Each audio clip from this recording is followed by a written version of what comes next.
हाँ जी, कैसे हैं आप सभी लोग? ठीक हैं? चलिए, आरपीएससी ने फर्स्ट ग्रेड लेक्चरशिप के लिए या लेक्चरर्स के लिए जो पोस्ट हैं, जो वैकेंसीज़ हैं, वो अनाउंस कर दी हैं और टोटल 24 सब्जेक्ट के लिए तकरीबन 2200 पोस्ट अनाउंस की हैं। यदि एग्जैक्ट डेटा आप पूछोगे तो 24 सब्जेक्ट के लिए उन्होंने 2202 पोस्ट जो है वो निकाली हैं। हालांकि सबको उम्मीद ये थी कि जो वैकेंसी हैं वो ज़्यादा आनी चाहिए या ज़्यादा आएंगी, तकरीबन 5 से 7 हज़ार वैकेंसी आने की संभावना थी। तो 2202 वैकेंसी आने का अपना एक रीज़न है जिसके बारे में चर्चा करेंगे। दूसरा ये उम्मीद थी कि ये जो वैकेंसी है दिसंबर तक अनाउंसमेंट होने का मानसिकता थी, ये हमको थोड़ा सा आइडिया लग रहा था, लेकिन ये 1 महीने पहले आ गई।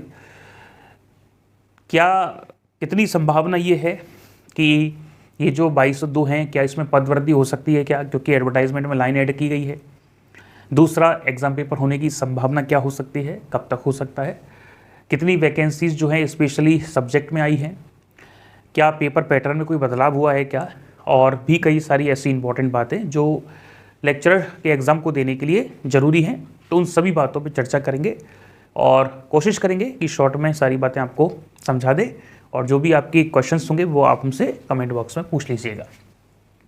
तो आरपीएससी फर्स्ट ग्रेड 2024 का मतलब ये है कि 2024 में वैकेंसी आ गई है और इसका एग्ज़ाम पेपर 100% जो है 2025 में होगा ही। और यदि एक डेटा देखा जाए तो जून से लेके अगस्त तक एग्ज़ाम पेपर होने की संभावना है। हो सकता है 15 दिन पहले हो जाए, हो सकता है 15 दिन बाद हो जाए, लेकिन आपके पास आज से तकरीबन 6 महीने या 8 महीने, 6 से 8 महीने दिए हैं। और 6 से 8 महीने आरपीएससी फर्स्ट ग्रेड को किसी भी सब्जेक्ट से क्वालिफाई करने के लिए काफ़ी टाइम होता है। तो जिन स्टूडेंट्स को थोड़ा सा ऐसा टेंशन हो रहा है, थोड़ी सी तनाव हो गया है, तो वो रिलैक्स हो जाइए, क्योंकि आप लोग थोड़ा से फास्ट मूवर बनेंगे, थोड़ी सी तैयारी अच्छी करेंगे तो नो डाउट सिलेक्शन हो जाएगा। हालांकि ये बात हम और भी करेंगे। तो 2024 में वैकेंसी आ गई है और आरपीएससी ने टोटल वैकेंसी है वो माध्यमिक शिक्षा विभाग, आपको पता है लेक्चरर्स जो है माध्यमिक शिक्षा विभाग के अंतर्गत आते हैं। इसकी जो नियुक्ति है वो निदेशक देता है माध्यमिक शिक्षा विभाग का। और इसमें एक लाइन आपको पता है ऐड की है, पदों में कमी या वृद्धि की जा सकती है। तो कमी होने की संभावना तो होती ही नहीं है, बहुत रेयरेस्ट केस होता है। बाकी का संभावना जो है वो पदवृद्धि की ही होती है। कमी तो उस केस में कभी कभार हो जाती है कि भाई कोई नया कैटेगरी आ जाए, उसको रिजर्वेशन देना कंपलसरी हो जाए इन वैकेंसीज़ में, तो ये वैकेंसी डिवाइड और हो सकती है, बाकी का पदवृद्धि होने की संभावना है। अब कितनी वृद्धि होगी वो अभी हम डेटा के साथ देखेंगे, क्योंकि हमारे पास उसका एक छोटा सा डेटा अवेलेबल है। ठीक है, तो ये सारी अलग अलग इंडिविजुअल सब्जेक्ट्स में वैकेंसीज़ को शो किया गया है, हिंदी, इंग्लिश, संस्कृत, राजस्थानी। लेकिन खास तौर पे हम लोग जो चर्चा कर रहे हैं, हमारा जो इंस्टीट्यूट ऑफ फिजिक्स का है, तो स्पेशली हम यदि फिजिक्स की बात करें तो फिजिक्स में वैकेंसी है 147 और अलग अलग कैटेगरी वाइज आप देख सकते हैं। ये 34 जनरल की वैकेंसी हैं, 15 जो है एसटी की हैं आई थिंक, और 18 एसटी की हैं, 20 शायद ओबीसी की हैं, और 3 जो है वो ईडब्ल्यूएस की है। यहाँ से आप देख सकते हैं इस तरीके से एससी, एसटी, ओबीसी, एमबीसी और ईडब्ल्यूएस में बटी हुई है। ये वैकेंसी आपको पता है ऑलमोस्ट डबल है, क्योंकि 2022 में जो एग्ज़ाम पेपर हुआ उस एग्ज़ाम पेपर वाले वैकेंसी में, या 21 की उसको वैकेंसी कहेंगे, तो 21 वाली वैकेंसी में तकरीबन 80 पोस्ट के आसपास थी। ठीक है, 83 थी या 80 पोस्ट के आसपास थी, और अभी इस बार जो है 147 या 150 के आसपास है। तो वैकेंसी लगभग बढ़ गई है, डबल हो गई है। तो आप लोगों को बहुत अच्छी संभावना है।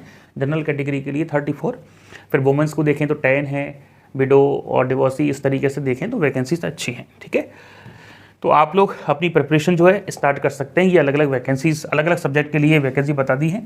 यदि हम और कुछ डेटा की बात करें, जैसे ये एक न्यूज़पेपर है, आर्टिकल है लेक्चरर की वैकेंसी के लिए, तो ये लोग क्या कह रहे हैं कि जो शिक्षा है, शिक्षण व्यवस्था, वो बहुत अच्छे से नहीं चल पा रही है, क्योंकि सब्जेक्ट टीचर स्कूलों में नहीं है। और एक आप यहाँ पे डेटा देख रहे हैं, इस डेटा में स्पेशली मेंशन है कि जो लेक्चरर्स हैं, व्याख्याता, उनके टोटल जो पोस्ट हैं वो 55,000 पोस्ट हैं। ठीक है, 55,000, उनमें से 37,000 या 37,500 जो पोस्ट हैं वो फिल हैं, लेकिन रिमेनिंग जो पोस्ट हैं वो 17,338 के आसपास है। ठीक है, और ये जो 17,338 के आसपास वैकेंसी हैं, यदि हम ये मान लेते हैं कि चलो भाई आधी जो वैकेंसी हैं 8,000 के आसपास वो डीपीसी से भरेंगे, तो बाकी के 8,000 वैकेंसीज खाली हैं। और हर जगह एक ही हल्ला चल रहा है कि साहब हमारी पढ़ाई जो है नहीं हो पा रही है, स्टूडेंट्स ऐसा कह रहे हैं, और स्कूल ये कह रहे हैं कि साहब पूरा व्यवस्था जो है वो बिगड़ा हुआ है। तो संभावना सबको ये थी कि करीबन 5,000 वैकेंसी या 8,000 वैकेंसी या 7,000 वैकेंसी टोटल तो आएंगी, बट 2,000 निकाले, इसलिए एक उम्मीद ये बन रहा है कि थोड़ा सा वैकेंसी बढ़ सकता है। 2200 लाने की वजह हमने आपको बताई है कि बाई इलेक्शन है, उपचुनाव है, तो सबको यूथ को डायरेक्शन देनी है। तो 2200 वैकेंसी की स्वीकृति तो इन लोगों के पास पहले ही थी, तो ये लोग स्वीकृति के अकॉर्डिंग वो वैकेंसी निकाल दी। बाकी का पद में वृद्धि हो सकती है, यदि पद में वृद्धि नहीं की तो फिर नई वैकेंसी आएगी 5,000 या 6,000 की, तो वो एक अलग बात है। ठीक है, तो आप लोग रिलैक्स रहिएगा, आप लोगों की तैयारी वेस्ट नहीं होगी। 147 ही काफ़ी पोस्ट हैं, चाहे तो आप 6 महीने कंसिस्टेंसी के साथ काम करें तो इसमें सिलेक्शन ले सकते हैं। ठीक है, चलिए, तो चयन प्रक्रिया में बड़ा सिंपल सा काम उन्होंने कहा है कि भाई बात ऐसा है, आपको एक पेपर मिलेगा, 2 पेपर होंगे और पूरा पेपर रिटन होगा। फर्स्ट पेपर में 450 क्वेश्चन आएंगे, हालांकि आप इंडिविजुअली भी इसको हम ग्रुप में शेयर कर देंगे तो आप वहाँ से भी देख सकते हो, बट आवेदन की जो अवधि है वो 5 नवंबर से 4 दिसंबर तक है और इस ड्यूरेशन में आप फॉर्म फिल कर सकते हैं, आवेदन कर सकते हैं। जो लोग फर्स्ट ईयर का एग्ज़ाम दे चुके हैं, चाहे वो एमएससी हो चाहे वो बीएड हो, जो लोग इस साल सेकेंड ईयर में अध्ययन कर रहे हैं वो इस फॉर्म फिल कर सकते हैं।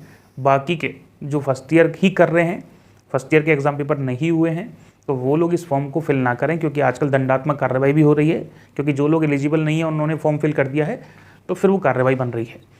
तो आप लोग इस बात का खास ख्याल रखें, क्योंकि उसमें एक लाइन दी गई है, अभी आगे आएगी, कि एग्ज़ाम पेपर जो होगा उस डेट तक आपकी डिग्रियां पूरी होनी जरूरी हैं। ठीक है, इस हिसाब से चलिए। तो इसमें आपको पता है ओएमआर शीट से एमसीक्यू क्वेश्चंस के साथ आपकी प्रैक्टिस की जाएगी। तो ये देखिए, इसमें नेक्स्ट हम यदि पढ़ें तो ये दिख जाएगा कि आपका एग्जामिनेशन जो है वो 450 नंबर का होगा और 2 पेपर होंगे। पेपर फर्स्ट जो है वो 150 नंबर का है, 150 का। दूसरा जो पेपर है वो 300 नंबर का है। ड्यूरेशन जो है वो 130 का है, मतलब 1.5 घंटे आपको फर्स्ट पेपर के लिए मिलेंगे। तो उनका कहना ये है 150 नंबर का टोटल आरपीएससी लेक्चरशिप के लिए पेपर है, जो 2 पोर्शन में डिवाइड है। फर्स्ट पेपर होगा और सेकंड पेपर होगा। फर्स्ट पेपर के जो मार्क्स हैं वो 150 हैं, पहले की तरह हैं। इसके मार्क्स हैं 300। इसमें जो क्वेश्चन है वो 75 होंगे। इसमें क्वेश्चन कितने होंगे? 150। ठीक है, इसके लिए जो टाइमिंग है वो 1.3 आवर है, मतलब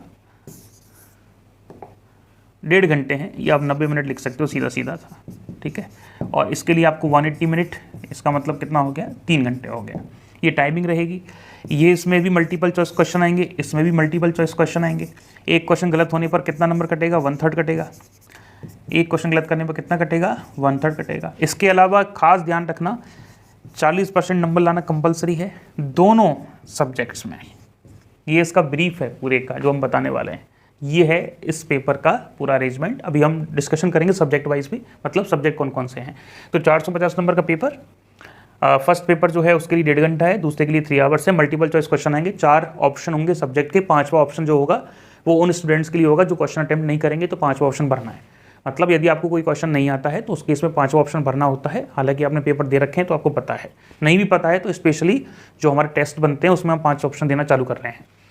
negative marking shall be applicable in the evaluation of the answer, मतलब नेगेटिव मार्किंग को कंसीडर किया गया है और हर एक गलत क्वेश्चन पे 1/3 नेगेटिव मार्किंग इन लोगों ने की है। यदि आप हमसे सब्जेक्ट वाइज पूछोगे तो हम कहेंगे साहब बात ऐसा है, यदि आप बात कर रहे हो फर्स्ट पेपर की, तो फर्स्ट पेपर में 5 सब्जेक्ट को काउंट किया है। जैसे पहले तो हिस्ट्री वगैरह है, दूसरा multiple choice mental ability test है, इसके अलावा मैथमेटिक्स है, लैंग्वेज में हिंदी और इंग्लिश है, करंट अफेयर है, जनरल साइंस है, इंडियन पॉलिटी, ज्योग्राफी, और साइकोलॉजी जो है विद RTE वो फर्स्ट पेपर में डाल दी है। तो ये अच्छी बात है। क्यों अच्छी बात है? क्योंकि अब हमारे जो सब्जेक्ट के क्वेश्चन हैं उनका नंबर बढ़ गया है। पहले क्वेश्चन जो आते थे 2022 से पहले जो पेपर हुए हैं 11, 13, 15 और ये जो 18, इसमें क्वेश्चन थे टोटल फिजिक्स सब्जेक्ट के 120। ठीक है, आपको पता ही है वैसे डेटा। 55 आते थे, 55 तो क्वेश्चन होते थे 11-12 के, मतलब सीनियर सेकेंडरी लेवल। 55 होते थे BSc, 10 क्वेश्चन होते थे MSc। इस तरीके से 120 क्वेश्चन बनते थे और 30 साइकोलॉजी के। लेकिन अब ये पैटर्न थोड़ा सा बदल दिया है। क्यों बदल दिया है? क्योंकि साइकोलॉजी तो ऊपर ले लिए हैं, अब नीचे केवल इसमें पेडागोजी दे दिया है, टीचिंग लर्निंग मटेरियल दे दिए हैं, आईसीटी दे दी है। तो इसके क्वेश्चन आने की संभावना 10 से 15 है, हालांकि ऐसा कोई डेटा नहीं दिया है। तो अब ये जो है वो लिमिटलेस हो गए हैं। एग्जामिनर चाहे तो फिजिक्स के क्वेश्चन 135 भी कर सकता है, 136 भी कर सकता है, 130 भी कर सकता है। हालांकि इसका जो पूरा सिलेबस आएगा अभी वो आया नहीं है, और इसमें लाइन भी लिखी है एक कि सिलेबस वेबसाइट पे आ जाएगा कुछ दिनों में। तो सिलेबस में जो भी बदलाव होंगे वो आपको स्पेशली वीडियो में बता देंगे। बट ये निश्चित बात है कि पहले 120 थी, लेकिन अब जो है 130 से 135 क्वेश्चन जो हैं वो आपको सब्जेक्ट को देखने को मिलेंगे, और बाकी के 15 जो क्वेश्चन हैं, 10 से 15 क्वेश्चन वो किस में मिलेंगे? पेडागोजी वगैरह में देखने को मिलेंगे। ठीक है, और साइकोलॉजी ऊपर शिफ्ट हो गई है, तो ये अच्छी बात भी है। और ये भी इस बात से पता चल जाएगा कि जो वो पोस्ट ग्रेजुएशन के क्वेश्चन है वो काफ़ी अच्छी मात्रा में देखने को मिल सकते हैं। ठीक है, या 2022 के पेपर में जो भी कुछ हमने देखा वो आपको बहुत अच्छी लर्निंग देगा। तो आप एक काम कीजिएगा, पढ़ाई करते वक्त एक सिलेबस, एक लास्ट ईयर के क्वेश्चन पेपर सभी ईयर्स के निकाल लें तो ज़्यादा बेहतर है। 2022 का तो आपको निकालना ही है, और उन क्वेश्चंस का आप स्टडी करके उसको रीड कर सकते हो, उसके अकॉर्डिंग सेल्फ प्रिपेयर कर सकते हो। अच्छी जो बुक हैं जिनसे प्रैक्टिस आप कर सकते हो वो हम आपको बता देते हैं। हालांकि आपको भी पता है सबसे अच्छी जो पीजी लेवल की बुक आती है वो आपकी इंडिविजुअल नेट के जो नोट्स होंगे आप उनसे पढ़ सकते हो पोस्ट ग्रेजुएशन लेवल के लिए। यदि किसी ने नेट की तैयारी नहीं की है तो आपने जो रेफरेंस बुक पढ़ी है वहाँ से भी आप क्वेश्चन अटेम्प्ट कर सकते हो, वो वहाँ से भी पढ़ोगे तो भी काम हो जाएगा। यदि दोनों काम भी आपसे नहीं हो रहे हैं तो यहाँ जो पीजीटी फिजिक्स पॉइंट पे जो कोर्स चल रहा है उसमें भी कंटेंट सिलेबस के अकॉर्डिंग और नोट्स और क्वेश्चन प्रैक्टिस दी जाएगी, तो वहाँ से भी कर सकते हो। वैसे तो आप खुद भी कर सकते हो, थोड़ा बहुत एमएससी तो सबको आता है। ठीक है, चलिए यदि आप बात करो हमसे यूजी लेवल की तो सीबीएच सबसे अच्छी बुक मानी जाती है, क्योंकि उसके क्वेश्चन आरपीएससी जो है सीधा भी उठा लेता है। जेपीएच होगी तो वो भी आप पढ़ सकते हो, बट सीबीएच आप ले आइएगा, वो ज़्यादा फायदेमंद है। यदि हम बात करें सीनियर सेकंड लेवल की, यदि हम 11th और 12th की बात करेंगे तो इसके लिए सबसे अच्छी और फेमस जो बुक है वो एररलेस है। आपको पता है बुक आती है एररलेस। अच्छी इसलिए बोल रहे हैं कि उसमें सब्जेक्ट वाइज क्वेश्चन हैं, सभी क्वेश्चंस के सॉल्यूशन हैं। एक बुक जो है वो हिंदी मीडियम में भी अवेलेबल है, इंग्लिश में भी अवेलेबल है। तो जिस तरीके की आपकी रिक्वायरमेंट है उस हिसाब से आप कर सकते हैं। जितने भी क्वेश्चंस हैं वो ऑथेंटिक हैं, सही हैं, एरर नहीं है, गलतियां नहीं हैं, तो वो काफ़ी बेनिफिशियल होगा आप लोगों के लिए। तो ये अच्छी बुक है, आप लोग इसकी प्रैक्टिस कर सकते हैं। बाकी का तैयारी करने के लिए आप ये बुक का भी सहारा ले सकते हैं। यदि आपको थोड़ा सा तकलीफ बनता है या एक्स्ट्रा प्रैक्टिस चाहते हैं तो आप इंस्टीट्यूट पे भी आ सकते हैं, और उनका फ़ोन नंबर हम लास्ट में देंगे तो आप वहाँ भी बातचीत कर सकते हैं। तैयारी के लिए एक जैसे ये तो फिजिकल एजुकेशन के लिए है, 1 सेकेंड है ना, इसमें हम और देख लेते हैं क्या डेटा अवेलेबल है। वही 5 ऑप्शन है, 1 2 3 4 5, 1 2 3 4 सब्जेक्ट वाइज है। 5वां ऑप्शन जो क्वेश्चन अटेम्प्ट नहीं होगा उसके लिए है, और ऑनलाइन फॉर्म में कोई गलती हो तो आप सही करा सकते हो। ये सारी बातें इसमें दी गई है। यदि आप इन 5-7 महीने, 6 महीने, 8 महीने आप तैयारी कर लोगे तो सिलेक्शन हो जाएगा। जो सिलेबस है उसके अकॉर्डिंग आप अपनी पढ़ाई स्टार्ट कर दें। दिवाली भी नज़दीक है, तो जैसे ही दिवाली ख़त्म होगी आप लोग अपनी पढ़ाई सेल्फ स्टार्ट कर सकते हैं। हम तो कहें आज से ही कीजिए, क्यों दिवाली का इंतज़ार करना है। लेकिन कई सारे स्टूडेंट्स बिजी होंगे, घर गए होंगे, दिवाली सेलिब्रेट कर रहे होंगे, और उम्मीद ये कीजिए, मेहनत इतनी कीजिए कि इस बार आपका आरपीएससी फर्स्ट ईयर का एग्ज़ाम क्वालिफाई हो जाए, क्योंकि 4800 पे ग्रेड की पोस्ट है, काफ़ी बड़ी पोस्ट है, गजेटेड ऑफिसर की पोस्ट है, सैलरी भी काफ़ी अच्छा मिलता है, और सब्जेक्ट का बहुत बड़ा कॉन्ट्रीब्यूशन है। तो आपकी सब्जेक्ट पे पकड़ है तो आप इसमें काम कर सकते हैं। ठीक है, नया जो एक बैच है वो 4 नवंबर को चालू होना है, क्योंकि जो स्टूडेंट अब इसमें जुड़ेंगे, क्योंकि कई सारे लोग इस मानसिकता से होते हैं कि भाई अपन को वैकेंसी आ जाएगी तभी तैयारी करना स्टार्ट करेंगे। तो आप सेल्फ भी कर सकते हैं, कहीं से भी कर सकते हैं, जहाँ आपको अच्छा लगे, जहाँ आपकी फ्रिक्वेंसी मैच करे। यदि आप स्ट्रेंथ रखते हैं खुद करने की तो नोट्स ले सकते हैं, चाहें तो बुक पढ़ सकते हैं, वो प्रॉब्लम नहीं है। यदि आप चाहते हैं कि आपको पूरा एक अच्छा मटेरियल मिल जाए तो आप इंस्टीट्यूट ज्वाइन कर सकते हैं। तो 4 नवंबर से नया कोर्स चालू होगा। स्ट्रेटजी के लिए वीडियोस अभी और आएगी, कल बैच के लिए भी नई वीडियो आएगी, डेमो के लिए भी वीडियोस आएंगी। यूट्यूब चैनल विजिट कर सकते हैं, PGT physics point app download कर सकते हैं, और तैयारी अच्छे से कीजिए। फाइनली ये सबसे बड़ी बात है। Okay, so thank you so much सुनने के लिए। कोई भी यदि आपकी क्वेरी है तो आप इस नंबर पे कांटेक्ट कर लेना। ठीक है, वैकेंसी बहुत है, कोई भी स्टूडेंट परेशान ना हो, किसी को डाउट है तो बात कर लेना। 4 नवंबर से आपका बैच चालू है, और थैंक यू सो मच।